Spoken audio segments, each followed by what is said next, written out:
Welcome to Stanford Medcast, the podcast from Stanford CME that brings you the latest insights from the world's leading physicians and scientists. If you're joining us for the first time, be sure to subscribe on Apple Podcast, Amazon Music, Spotify, or YouTube to stay updated with our newest episodes. I am your host, Dr. Ruth Adebuya. Joining me today is Dr. Matthew Portis, who is a physician scientist and a global leader in the field of gene editing and stem biology. He's currently the Sutarja Chak Professor of Definitive and Curative Medicine and Professor of Pediatrics at Stanford University School of Medicine. A pioneer in the field, Dr. Porteus was the first to demonstrate the feasibility of precise genome editing in human cells using engineered nucleases, laying the foundation for therapeutic gene correction. His research focuses on developing curative therapies for genetic diseases, particularly sickle cell disease and other blood disorders, by editing hematopoietic stem cells using CRISPR-based technologies.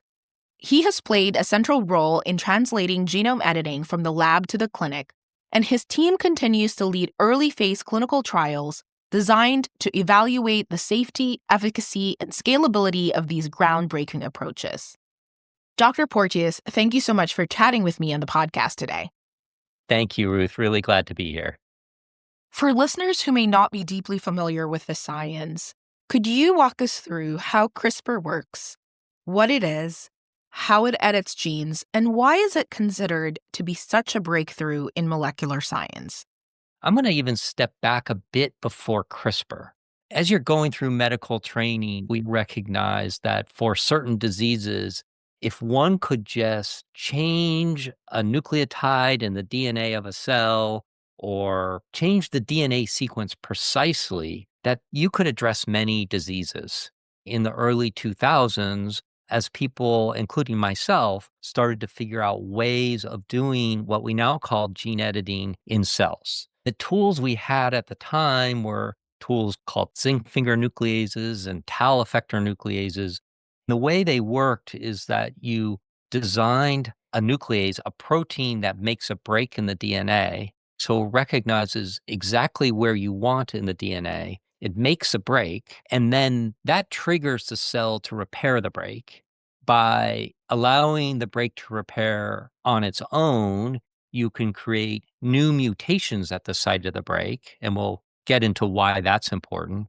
Or if you provide what we call a donor piece of DNA, the cell will use the homologous recombination machinery to make a copy of the undamaged donor and paste it over the break to fix the break.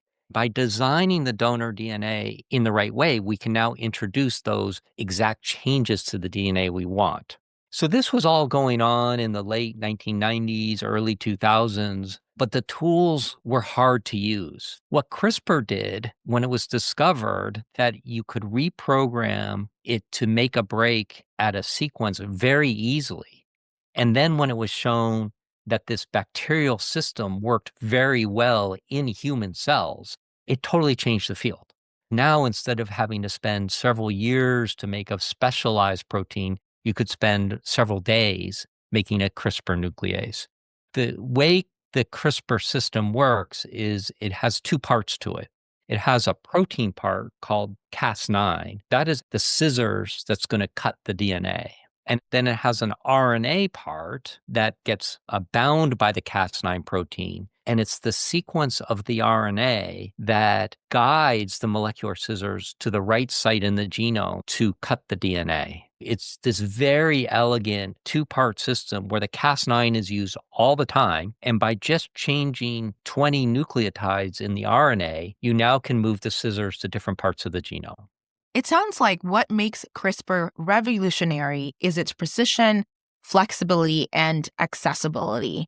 And what you've said has set the stage for everything else that we will be discussing, because it's really reshaping our ability to intervene at the root cause of disease. That's right. Genome editing is a process of changing the DNA of a cell in a precise manner. CRISPR is a tool to enable us to do that. But CRISPR is not genome editing. And we'll get into maybe a little later that there are other different genome editing tools. So you have a class and a tool. Yes, and we'll certainly talk more about that later. But one of the things that I also wanted to start our conversation with is to center the impact of this work, because it becomes clearest when we move from talking about molecules and genes and all of that, and we move to people. How has your experience as a clinician informed your approach to designing and translating gene editing therapies for real world use? I'll start with my personal story. I was an MD PhD student here at Stanford, and it was on my clinical rotations in my third and fourth years of medical school that I met and took care of a young woman with sickle cell disease who came in to the emergency room with pain in her bones, which is a common manifestation of the disease. For the most part, the treatment of anyone who has sickle cell disease who goes into what we call a pain crisis is, depending on the severity of the pain, in its most severe cases, they're admitted to the hospital, they're given hydration, and they're given opiate pain medicine, and you wait for that pain crisis to resolve on its own. What was striking to me and to many others is that what we were doing clinically to treat the pain crisis caused by the variation that causes sickle cell disease compared to what we knew about it from a molecular biology and genetics perspective, one could argue the disease that has taught us the most about how genetics interface with human health. It has always been a pioneer in our understanding of that really complicated and interesting relationship that permeates all of medicine. Yet we had no good therapies based on that knowledge. I came out of medical school idealistic. We need to bridge the gap between the knowledge of genetics and developing genetic therapies, highly precise genetic therapies to address the genetic basis of the disease. It's incredibly powerful to hear how a patient's experience can directly shape scientific priorities, and a reminder of how important it is to ground research in the real world realities of care and to stay connected to what patients are truly facing. In what ways is genome editing enabling a more personalized approach to care, especially for patients with rare or treatment resistant genetic conditions? That is a problem that we're still working on. Sickle cell disease is unique among serious genetic diseases in that every patient has the same, and I use variant, not mutation, because if you have one copy of the sickle cell gene and one copy of the A gene, so your SA, you're actually resistant to malaria. So it's beneficial to have one S and one A if you get malaria. It is only detrimental if you get two S genes. So I don't like to think of it as good or bad. It's all contextual. But every person with sickle cell disease has that same S gene, which means that if you designed an approach for one patient, you could treat them all. Most genetic diseases don't have that feature. Instead, there might be hotspots that cause the disease, but there are mutations that cause the genetic disease that are scattered throughout the genome. A CRISPR system that could treat a one-size-fits-all mutation for any given genetic disease. My lab and other labs have worked on that. It's a specific genetic therapy for one disease. What was exciting 2 weeks ago was the announcement that was designed to correct that patient's mutation and only that patient's mutation. And that was so super personalized. 6 months and multi-million dollars of work. They only worked for that one patient. And that boy, he's been publicly described as baby KJ, had a super severe metabolic disease of the liver, and now his disease is significantly less severe, and he's growing and is doing so much better. The question then is, in the future, can we get to a place where everyone will have their personalized CRISPR system? Or is that just a mode of drug development that is a bridge too far? And instead, we're going to have to go back to one system that could treat one disease. That's such a dramatic departure from how we've historically managed chronic conditions. Yeah. I'm also thinking about the scalability of this and how all of that would work. How close are we to CRISPR-based therapies becoming part of mainstream treatment? To the first part of the question, maybe I'm not idealistic enough to think that personalized CRISPR therapies will become common. That's really hard to get my head around. I feel like it might work for a handful or more patients. But you know what? I might be proven wrong. And in 10 years, I might have to eat my words, which is fine. In terms of sickle cell disease, we don't really have that issue because every patient has the same variant. So you don't have to design a personalized system. In December of 2023, 2 gene therapies were approved for the treatment of sickle cell disease. One, developed and sponsored by a biotech company called Bluebird Bio, was based on using a virus to deliver a copy of the beta globin gene into hematopoietic stem cells, the cells that give rise to red blood cells, so that you now create a cell that has the S gene and an A gene. They treated in the range of 40 to 60 patients. They showed that those who got the therapy, their amount of pain, the frequency of their pain crisis, the amount of pain was significantly better.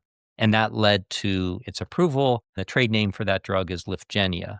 Casgevy is the CRISPR drug that was approved in the US by the FDA on the exact same day. The way Casgevy works, it is known that counteracting the S protein is something called hemoglobin F, the fetal hemoglobin that we have before we're born. If you have S and F, the F can counteract the S. What Casgevy does is, so before we're born, we have lots of F in our red blood cells. And after we're born, our genetics puts a brake on F to allow the adult hemoglobin to turn on, which in this case is S. What years of genetic research and then molecular biology research and mouse studies showed is that a protein called BCL11A is one of the major brakes on F. If you inhibit the brake, you can release F. What Casgevy does is it inhibits BCL11A from being turned on in developing red blood cells. And so now you get F to counteract the S. Now you'll notice that they're indirect workarounds to address the S. What my lab has done is to use CRISPR-based genome editing to directly change the S to A. Now, instead of having SS, we will convert the S to A. You only need to convert one S to A to create sickle cell trait. That's what we're trying to do because we think that is the true endpoint for gene editing for sickle cell disease. It sounds like there have been some real landmark moments, both in terms of new approvals and the shift to frontline therapies. And your lab is also contributing to the next phase of this work. When I think about what comes next, especially as these therapies move from development into real-world use, 2 things immediately come to mind: access and safety. Safety in particular becomes even more critical when we're talking about introducing genomic changes. From your perspective, what are some of the most significant challenges in translating gene editing into clinical practice? For sickle cell disease and for other genetic diseases of the blood, the process goes through what we call an autologous bone marrow transplant. The patient is hooked up to a machine, a pheresis device. We have to get their hematopoietic stem cells, their blood stem cells out. You can spin out the nucleated cells, and then that goes into a bag. Then the cells get either genome edited or lentiviral engineered. Then if that product of cells, which is several hundred million, if not a billion cells, passes all the criteria, hasn't gotten contaminated, it's then ready to be released.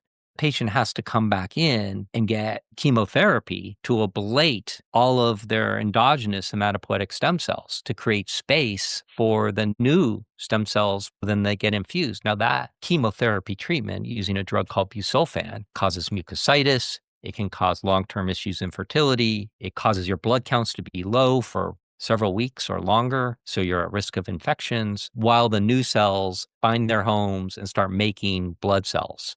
The first hard thing was getting the efficiency of the genetic engineering high enough in the cells you need without killing the cells. You have to keep the cells healthy so that they will engraft and make new blood cells. Then the next part is how do you incorporate that into a very complicated process?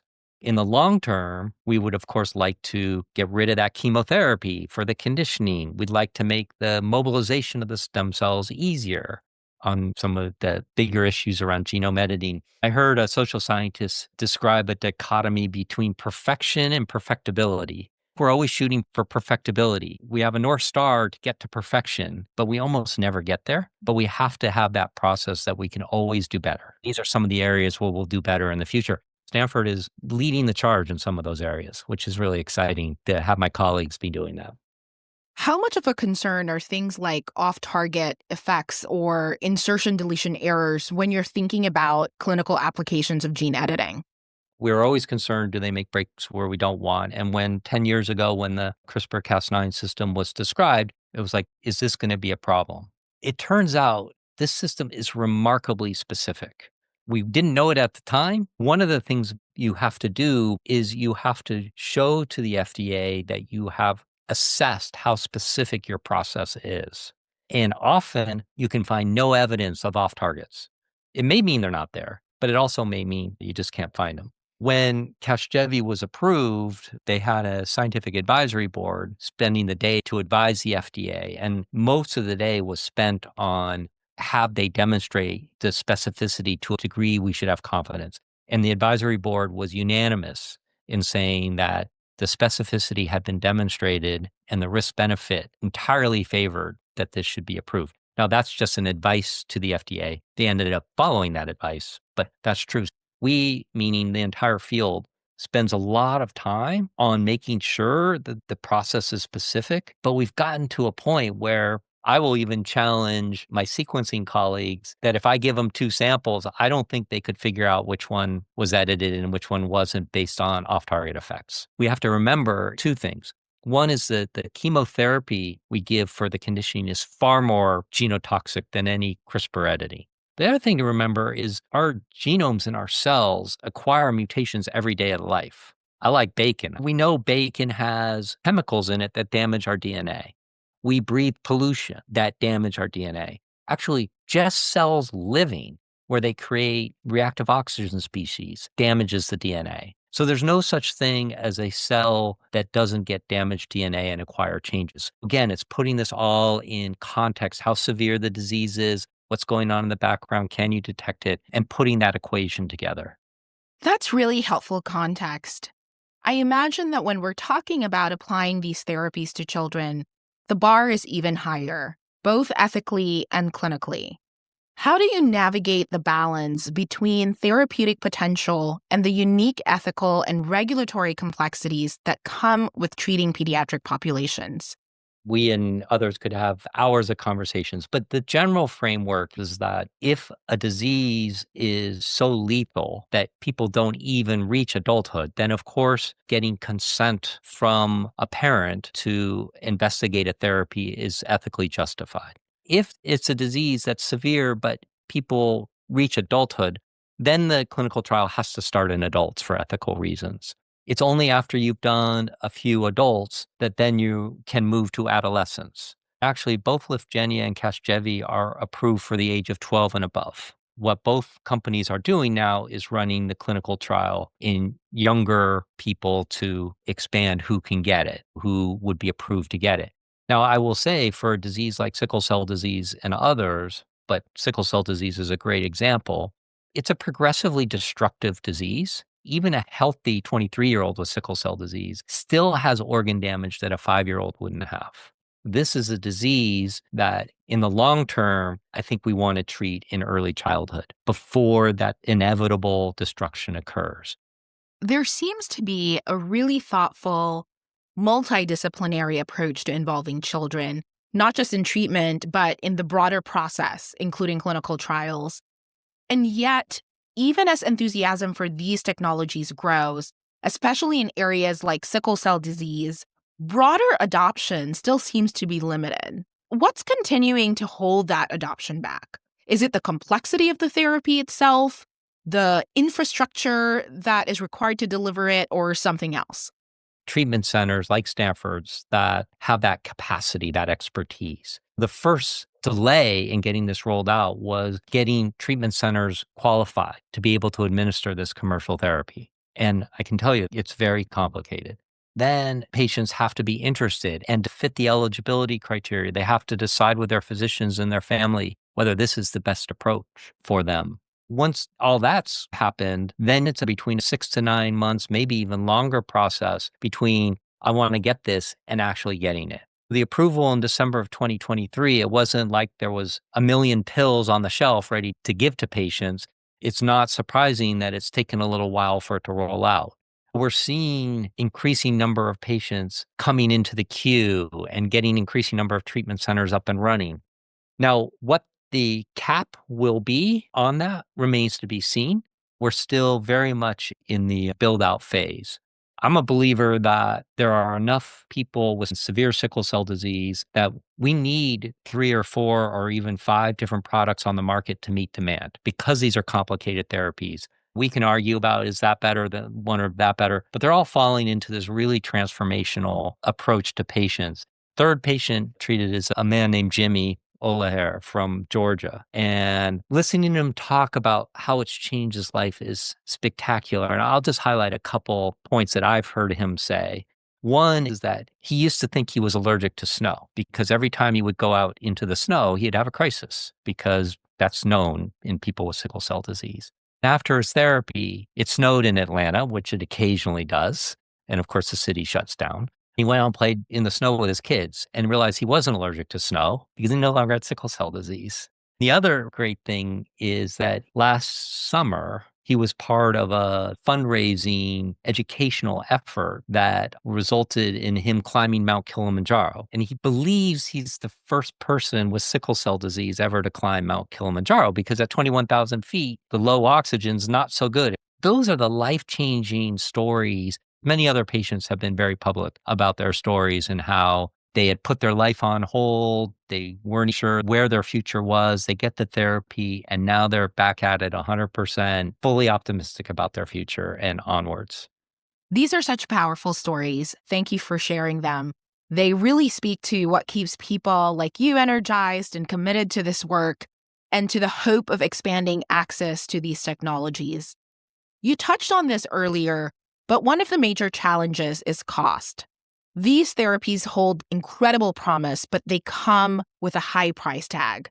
The cost of these technologies are probably upwards of $1 million or so. It's an interesting debate, and I'm going to give a slightly different perspective. The list price for Casgevy is around $2 million. The list price for Lyfgenia is $3 million. And you're shaking your head and you're going, that is way too expensive. And it is. It is clearly a barrier. And what that means is that one of the barriers to the uptake is finding payers who are willing to pay that price. Several of us have argued that actually it's a bargain. When you think about what the impact this disease has on people's lives, and when you hear stories like Jimmy's and others about how they're now able to hold jobs, they're now able to pursue their careers. Now, I think about children who I've taken care of, where the parents, often the mom, have to change their entire career trajectory because they never know what day they can't show up for work because they have to take care of their kid who's in pain.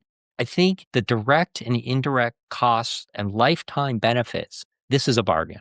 Now, that does not mean that the sticker shock price is not causing people to pause. It does not mean that we shouldn't find ways to make it cheaper. I just don't want it get out there. This is great, but it's too expensive and it's not worth it. I want to say, this is great. It is expensive. It is worth it even at this price, but let's figure out how to make it cheaper. I really appreciate the perspective you're offering, and I agree, the framework makes a lot of sense. But I think it's a yes-and situation. The context is compelling, but how does it actually translate into real-world access for the people who need it most? Because if access isn't built in, then even the most promising frameworks ultimately fall short. Exactly. I don't want to get into huge political discussions, but this is why funding for Medicaid and Medicare are so important because no individual can pay for this out of their pocket. This is paid for either through their own private health insurance, through Medicaid, or through Medicare.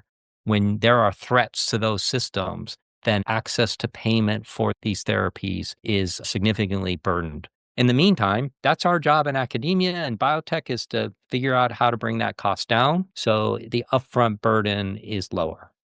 Absolutely. I couldn't agree more. That's such a valuable perspective and one I honestly hadn't considered before. It's exactly why I love having these conversations. They expand how we think. As we begin to wrap up, I'm curious, for clinicians who don't work directly in gene therapy, what practical implications should they be aware of as these treatments start to enter broader clinical use? I'm just one person with a poor crystal ball. Take it for what it's worth.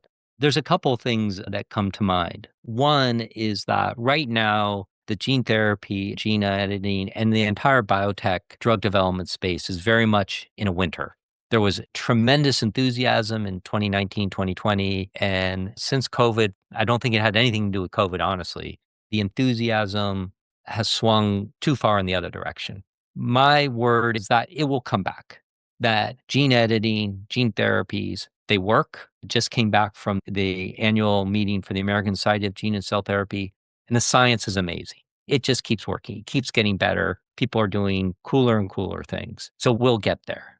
That being said, most of these therapies, and even sickle cell disease falls into this category, are directed at rare diseases. At some point, the ability to use gene editing, gene therapy to treat a common disease is going to happen. That's when this modality is going to change medicine. When instead of having to take a pill every day of your life, a one-time therapy that will treat your disease for the rest of your life, that's our goal. That's what we're trying to do at Stanford. Our Center for Definitive and Curative Medicine is rock the boat on how we think about treating not just rare genetic diseases, but more common diseases that might affect all of us with one and done type therapies. Are we there yet? No, but are we there in mice? We are there in mice. Now, how do we get from mice to humans? And I think for those out there listening in, thank you for listening. That's what you want to start listening about. When do you hear about something that isn't just for rare genetic diseases? Now, as a pediatrician, I'm all in on rare genetic diseases. Those patients, those families mean everything to us and many of my colleagues. But we also need to get to more common diseases as well. Thank you so much for walking us through both the complexity and the promise of CRISPR-based therapies. It's clear that moving from bench to bedside isn't just about innovation. It's about translating science into meaningful, patient-centered change. As gene editing continues to shift from novel to standard practice, your insights will be incredibly valuable to both clinicians and patients. Thanks again for joining us. Thank you again, Ruth. This episode was brought to you by Stanford CME. To claim CME for listening to this episode, click on the Claim CME link below or visit medcast.stanford.edu. Check back for new episodes by subscribing to Stanford Medcast wherever you listen to podcasts.